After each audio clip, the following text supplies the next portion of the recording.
Good morning and welcome to the show. I've got Dr. Roman Nation from Nation's Best Family Healthcare here in the studio with me. And Dr. Nation, welcome back to the show. You know, you've got a new office, or a pretty new office out there on the beach now. So you're both in Lynn Haven and on the beach. So no excuses, people. If you need a good doctor, you can get there from here.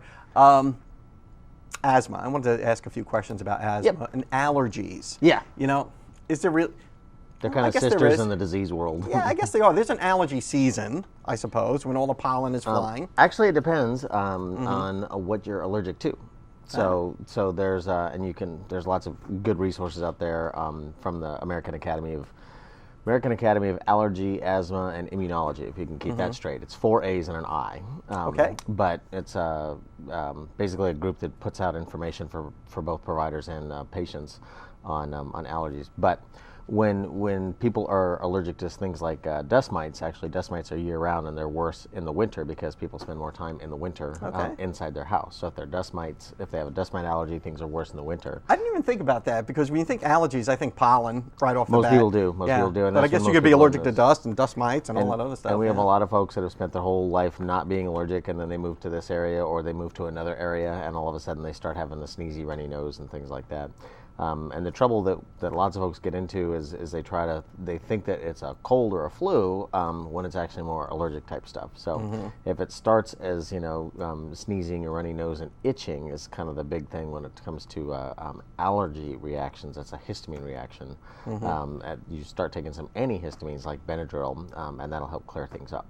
So, but the allergy season part of it, it depends. Some people are allergic to trees and grasses and weeds, and depending on where you live and what and your lifestyle too. If you're outdoors a lot, perhaps. Well, it's kind of hard to not be outdoors at all. Yeah. So some folks, like in this area here, the tree season is primarily in the spring and in the fall, but the grass season starts in like February and goes all the way through around October. Wow. And then the weeds usually start a little bit later. The weed season starts in around April-ish, and then it goes throughout the rest of the year. So it's pretty much all year round, it sounds like. It's allergy season. Again, it depends from one person to the next. And so there's a number of ways of getting it tested in terms of there's some blood tests that we can run to see what you're allergic to, and then there's some other skin tests that the allergy docs in the area can do too. But if you're asthmatic, this is just a complicating factor to your life. Like asthma isn't enough. Those are kind of related. Your allergies and asthma. Yeah, there's a extreme amount of overlap to asthma and allergies. So the asthma, like we were talking about in the break, asthma, allergies, eczema, basically dermatitis, and reflux all kind of cluster together, and the reason being is reflux. That seems so odd. Yeah, acid reflux. And the reason being is because the allergies, which is what your system is overreacting to something it shouldn't react to. Right. Like most people, if you think about it, if we go into a smoke-filled room, you're going to have some coughing and sneezing and that kind of stuff because it's an irritant inside your system. But you go other areas where you can take 10 people and you can put them in the middle of a grass field, and you'll have a couple of them that'll start sneezing or they'll start rubbing their nose and things like that. That's the difference between an allergy and an irritant. So an allergy is actually a specific immune reaction to your system that your system is having. And an irritant is just... Irritants it doesn't have a specific protein molecule that your system reacts to. So, when you have people that say that I'm allergic to perfumes, they're actually not allergic. That's an irritant reaction. Just means their system is hypersensitive to a lot of things.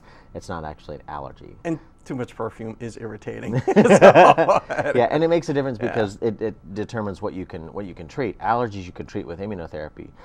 With non-allergic type stuff where it's like smoke and perfumes and those kinds of things, some people actually have what's called it's a water sensitivity. Like they'll get hives by getting in too hot of a shower. Wow. And things like that. So those things are harder to treat as compared to I'm allergic to oak trees or grasses and those kinds of things. That's all very interesting stuff. We have to run off to local weather. Sure. And maybe we should get an allergy report beside the weather as well. But we'll be right back after you're Waking Up with Don weather. Welcome back to the show. I'm here with Dr. Roman Nation from Nation's Best Family Healthcare here in Lynn Haven and out on Panama City Beach as well. And we were talking about allergies and asthma and obnoxious perfumes and cigarette smoke and irritants and all that other proteins, stuff. And proteins. Yeah. So what is the science behind obnoxious perfume? Well, like I said, different people have sensitivities to certain things. So like you can take just about anybody, you can look at like, kerosene or gasoline as a chemical irritant, meaning that it's whatever the molecule is will vaporize and go into the air, and then as soon as it gets inside your nose, it'll cause a reaction. Jeez. So for some people it's more potent than others, and others it's milder things, like I said. And for the asthmatic, what's more dangerous? I mean, it depends. So the vast majority of asthmatics have an allergy that goes with it, whether it's trees, grasses, weeds. Sometimes it's food. There's actually a crossover between food allergies and things that'll induce asthma. That's more rare, but the most common ones are things like animal allergies. So I have a patient that I've been taking care of for a while who's had dogs and cats her whole life, and the only reason why she finally decided to get rid of them is because she's now got to carry an oxygen tank around. Holy mackerel. And it will lead to that. Like if you have asthma and you have a cat, if you have a cat or a dog and a cat allergy, then you're just asking, at some point down the road, I'm going to be, carrying around a leash of my own that goes around my nose. Holy mackerel. What exactly is asthma, though? I mean, is it something you can see on an X-ray or not so much on an X-ray, but you can do it with lung function tests. And what asthma is kind of like with allergies. It's your immune system is overreacting to things that it's not supposed to react to. So lots of folks, when they run, they'll get a little winded, but they won't start wheezing. Asthma is the hyperinflammation where your body starts to create mucus inside your lungs, basically saying, hey, something doesn't belong here, and then it creates all this mucus, and that clogs your airways so you can't get enough oxygen into your lungs. So it almost is like an allergy to almost everything, an allergy to air or whatever you've got. It's what we call an autoimmune reaction, meaning that your system is overreacting to something it shouldn't react to. I notice a lot of asthmatics carry those little inhalers around. What are they? So those are rescue inhalers, and for the most part, for a well-controlled asthmatic, you should be using your rescue inhaler no more than twice a week. Now the trouble is that we have a lot of folks that they just use, I only use it when I need it. Well, if you think about it, if you have one of those inhalers and it's got 100 to 200 doses in it, you should use less than one of those every year. But we have folks that come in all the time saying that they need one every month or 2 months. What's in that? Is there steroids or something? Or no, actually, well, in the rescue inhalers, there's not. It's what's called a beta-2 agonist. It basically dilates the blood vessels inside your lungs so that it'll clear things out, and so you can get more oxygen into your lungs. But the controller medicines, when you're using that rescue inhaler more often, the controller medicines usually have steroids in them. So things like Advair, Brio, Symbicort, Dulera, all of those are designed to help dull the inflammation. So you know what Flonase is, right? Yeah. Okay, so Flonase is the stuff that goes in your nose for nasal allergies. So Advair and Brio have the same type of chemical that goes inside your lungs to do the same function. It's to dull the immune reaction, to slow it down, to say, no, you don't need to react to this. We're okay. We only have about 30 seconds left, but sure. When does asthma present itself? And if you suspect your child has asthma, what do you do? If they're wheezing. Okay, so it's a wheeze that really... Most of the time it's wheezing, and if you see them where they're having trouble breathing like that, you should get them checked out. And about what age would you suspect that it can starts? happen as soon as they come out of the womb. Oh, but for the most part, we don't diagnose asthma at least until age 2. I see. So up until that point, their system is still maturing and getting better. Okay, so don't panic right away, but keep an eye on your kids. No, you want to get them seen because kids who are doing that kind of stuff to breathe, actually they can suffocate. Oh, holy mackerel! So not to panic people, but pay attention to it. Pay attention to it and see your doc, see your pediatrician, and, exactly. and make sure you get a professional opinion on all that. Dr. Roman Roman Nation, thank you so much for coming on the show. Not a problem. And scaring the bejesus out of us over asthma. Thank you again. You're welcome. And we'll be right back. Welcome back to the show. I'm here with Dr. Aaron Shores from Spine and Neuropain Specialists here in Panama City and in Chipley. And we're getting a little education here on the structures of the spine. Dr. Shores, welcome back to the show. Thank you. Yeah, had an intriguing conversation with you last week about the sacroiliac joint over here. And now we're going to move up the spine a little bit. Correct. And maybe talk about some other joints there that are very important. Yeah. So last week we did talk about the sacroiliac joint. I'm going to turn Mr. Bones over here for a second. The sacroiliac joint being this lower joint, but there's also some other joints higher up, which are these joints in through here called facet joints, F-A-C-E-T. And these joints can be a significant source of back pain for folks as well. Osteoarthritis being the most common cause, but can also occur from trauma and other issues as well. But these joints can cause pain to go across the back, down to the groin, and down the leg to about the knee, and can be quite uncomfortable for folks. Now I see these little yellow deals here are nerves, and you can just see how close they are to the nerve. Correct, yeah. There are many structures in the low back that can cause pain that aren't much wider apart than the width of your thumb. And x-rays and MRIs cannot always distinguish between the different joints in the back. And sometimes the only way to figure that out is a little trial and error and a diagnostic injection, the kind of the squeaky wheel gets the grease concept. So we go down and numb those joints up and then stand the patient up and re-examine them and see if their back pain is better or the same. And if it's better, then that would suggest that we're in the correct spot, in which case there's a couple little sensory nerves to this joint that we can sometimes treat that can block the pain from these facet joints for a much longer period of time and not require surgery to do it. So these yellow representations of nerves are not the only nerves that go back there. I guess there are much smaller ones that branch off of that all up and down your spine. Yes, sir, that is correct. Yep. So those nerves, are small, and they do require a precise instrument to inject them or to treat those joints. And again, the take-home message I always try to stress to folks, which is sometimes a little bit of a misnomer, is that X-rays and MRIs cannot always tell you if these joints are a problem. X-rays and MRIs can tell you if there's arthritis in those joints. But we want arthritis is something visible. What exactly is that? Is this like an over-calcification or an erosion of a joint? Yeah, sometimes there are different types of arthritis, of course, but osteoarthritis being the most common sometimes can cause enlargement of these joints where they look larger than a normal sized joint. Sometimes they're associated with bone spurs. And those can be suggestions that the joint may be a problem, but really the only way to make the diagnosis of a facet problem is to go in there and inject it and numb it up and reassess, which is the trial and error aspect of treating back pain, which is why sometimes folks find it very frustrating to treat it. I know older women classically have problems with bone density. Would that affect any of this here if you have, say, a vitamin D deficiency? Yeah, typically an osteoporosis or thin bones, which I think is what you're alluding to, typically is not painful unless you break something. So certainly osteoporosis and thin bones can predispose you to breaking something, but osteoarthritis sometimes can be more of a likely to cause a painful entity in the back. But suffice it to say, all of these conditions that we've talked about and the myriad of things that can go wrong with this are all pretty much treatable, aren't they? They are. They're not always, we can't always make them go 100% away, 100% fix them. I don't know if that's proper English, but certainly are on this treatable. show it is. Certainly treatable though, yes. Dr. Aaron Shores from Spine and Neuropain Specialist, thank you so much for coming on the show and getting us smart on the spine. There's a lot to it. Yes, sir. Thank you. And we'll be right back. Welcome back to the show. I'm here with Christina Williams from Superior Residences here on Panama City Beach. And Superior Residences, if people who don't know, is a assisted living facility, brand new. Brand new. On Panama City Beach. Correct. Brand new resort-style senior living community that offers assisted living and memory care. We're brand new. We will start moving residents in around April the 1st. Now, people have already purchased or signed up reserved. for, or reserved, that's the proper word, to live in some of those apartments that you have there. Yes, sir. So there's still some available. There is, yes, sir. We are booking up quickly. People are very excited about our community.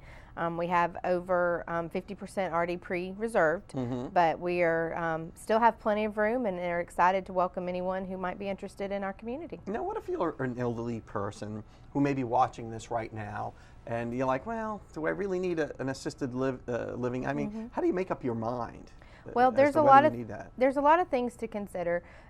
We talk about the pros and cons of moving in with us or staying at home, and if anyone's interested, they can go to our website, superioralf.com. And one thing that's really important is the cost. Everybody always asks, how much is this going to cost me? Well, sure, yeah. Absolutely, money's important. And you work hard for your money and you don't want it to be wasted. But we have a cost comparison calculator where someone can go in and put in their monthly expenses, phone, cable, internet,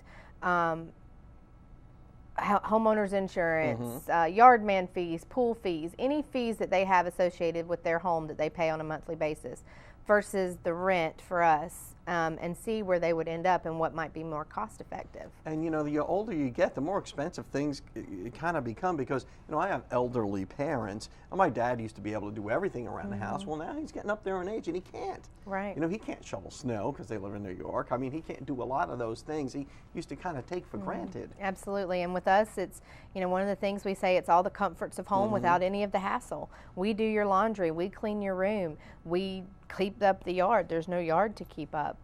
It's just, we change the light bulbs, we change the air filters, any of the maintenance things that the residents need, we take care of. And then they give you whatever medical care you need as well. If Yes, you sir. need some sort of visiting nurse or whatever, you've got a whole medical staff right there to take care of you. Absolutely. And what's so great about us, with our licensing level, we can give someone as little support or as much support as they need.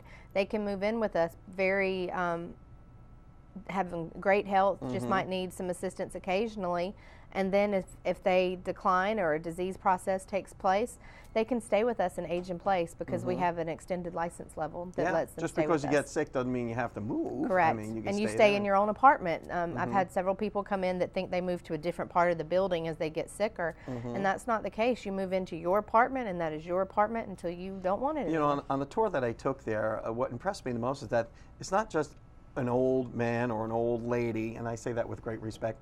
Couples are moving in there as well, where one's maybe in relatively good health and one needs more care, but one can't take care of the other anymore because of the age. Absolutely. We have quite a few couples moving in, and like you said, it's typically one spouse needs a little bit more assistance than the other, and they just don't want to be by themselves anymore. And they can do that because our community is such a resort style, and it feels like home, that the spouse who is still in pretty good health doesn't feel like they're moving into an assisted living or institution. Besides just going to your website and doing that whole checklist, I think there was some intangibles, like, you know, having friends, having a community of people, rather than just being in your home. And you know, we're so out of time, it's not funny, but it's always good to talk with you about this, because as we get older, you know, we're going to be looking out for our parents and grandparents here. Absolutely. Christina Williams, thank you so much. Thank you. We'll be right back. Welcome back to the show. I'm here with Randy Akins from 5L Fitness, from Tyndall Air Force Base Gym, and also from Impact Fitness out in Callaway. Yes, sir. Welcome back to the show, Randy. Good to be back. Let's talk a little bit about nutrition today. Nutrition. Yeah. You know, breakfast, lunch, dinner. Snacks in between. Snacks in between. Right. We should be doing 5 meals, are we talking about? Yeah, it depends on your schedule. I'd say more than 2 meals. And, you know, if you can only get 3, fine. But if you can get 4 to 5 meals a day, that would probably be optimal. It almost sounds cliche, but people say, you know, breakfast is the most important meal of the day. True? To an extent. They call it breakfast. I mean, the name isn't very creative, because you're breaking the fast that you put your body through at night. Right. So the sooner you get some nutrition on board, the sooner your metabolism and everything starts firing up. And that's not coffee. Coffee's not nutrition. Coffee can help with breakfast, but it's not a replacement for it. Okay, duly noted. It sounds like a little self-check right there. It is a self-check right there, because I run on coffee until That's about fine, yeah. 11 o'clock. It'll keep you running, but it won't keep you properly fueled. Yeah. Yeah. Now, I had a friend recently tell me that you eat breakfast like a king, lunch like a prince, and dinner like a pauper. In other words, your dinner should be light. Well, that analogy is not bad. But the reason that dinner should be lighter is because it's the last thing you're probably going to eat before you go to bed. So you don't want to eat something that's too heavy that your body still has to process while you're sleeping, because all of those functions are slowed down in rest. So when you're sleeping, if you got a big meal in your stomach, you're not going to be done with it by the time you get up. And you're probably just creating fat anyway. Well, and that's the thing. When your body secretes too much insulin because you've had too much high sugar food or high carbohydrate food in that last meal, then you're probably going to start storing some of that as body fat. So, Randy, what's your ideal breakfast? I mean, what would you have for breakfast? For me, it would be probably about 3 or 4 eggs and some oatmeal. Oh, that doesn't sound bad. You got your protein right there. And my carbs, my slow digestion carbohydrates to keep me going throughout the day. Slow digestion carbs. Yes. Okay. Yes. So would a regular bowl of cereal count, like Cheerios or something? Or Cheerios actually aren't too bad. Depends on what kind of milk you want to use, and depends on I use almond milk. Almond milk is really good. Somebody freaked me out over regular milk once with some stories that I won't share with you because it's really disgusting. Well, I mean, if you think about the first guy who discovered milk, you got to think what he was thinking anyway. So we'll talk about that another day. You have to be but almond milk is a hungry. good alternative. You could even use soy milk if you want it, but probably of the two, almond milk is superior. All right, so get a little protein, get some slow digestible carbs in you. Lunchtime, what are we looking Probably at? a snack in between, and then lunchtime something fairly light, and then that way you can keep going. Because at that point in the day, your body's already kind of tired and starting to wind down. So you don't want to end up dozing off because you ate too much. That was always my problem. Eating a big lunch, you want to take a nap. A little siesta, right? A little siesta. We're not in Spain though, so No, we we're can't not. do that. Genetic memory, and then dinner. A reasonably light dinner, right? Yep. Randy Akins from 5L Fitness, thank you so much for coming on the show and Thanks sharing your for diet having with me. us. I Yeah. need to get some tips on that. And coffee is not breakfast, and we'll see you next time.